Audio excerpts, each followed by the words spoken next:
quoi de mieux qu'un bâtiment bien étanche, hein, Ah oui. avec une bonne toiture. Vrai, c'est mieux. Bon, la transition, elle est un peu facile, hein, je vous Je suis pas sûr que l'accorde. ça nous sert beaucoup aujourd'hui, Mais c'est mais... l'occasion pour moi de vous parler de Franck Desmeliers, qui est couvreur, qui est à la tête d'une entreprise de couverture à Goderville.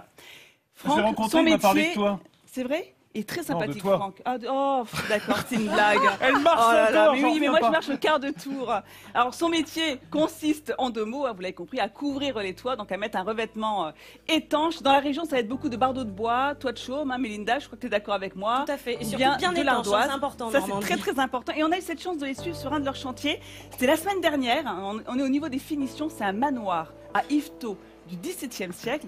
Et là, ils sont en train de poser un fêtage en plomb pour justement assurer l'étanchéité entre les 2 versants. Et les épis de fêtage, ils les façonnent aussi dans l'atelier avant de les reposer. Donc c'est vraiment un travail méticuleux et surtout, vous allez le voir, il faut surtout ne pas avoir le vertige et il faut travailler en équipe. Alors Franck, il est venu nous faire un petit coucou en plateau.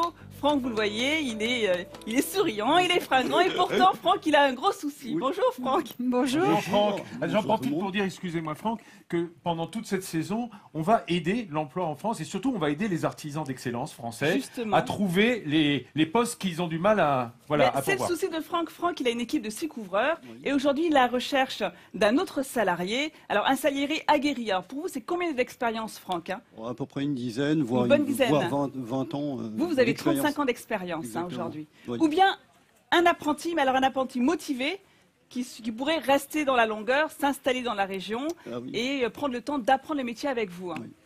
Bah oui. Alors, je pense aux jeunes qui nous regarderaient.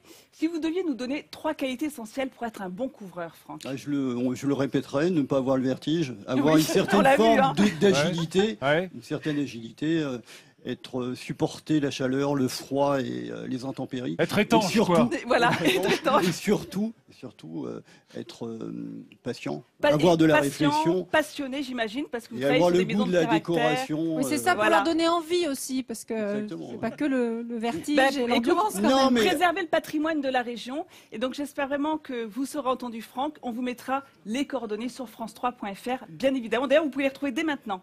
Merci Franck et rappelons que les couvreurs, à l'époque où il n'y avait pas encore de drone, c'était les premiers à voir la France d'en haut. Hein. C'est exactement Eh ça. oui, et ça aussi, ça jouait dans le métier. Hein. Oui, C'est bien agréable absolument. d'être au-dessus de la mêlée.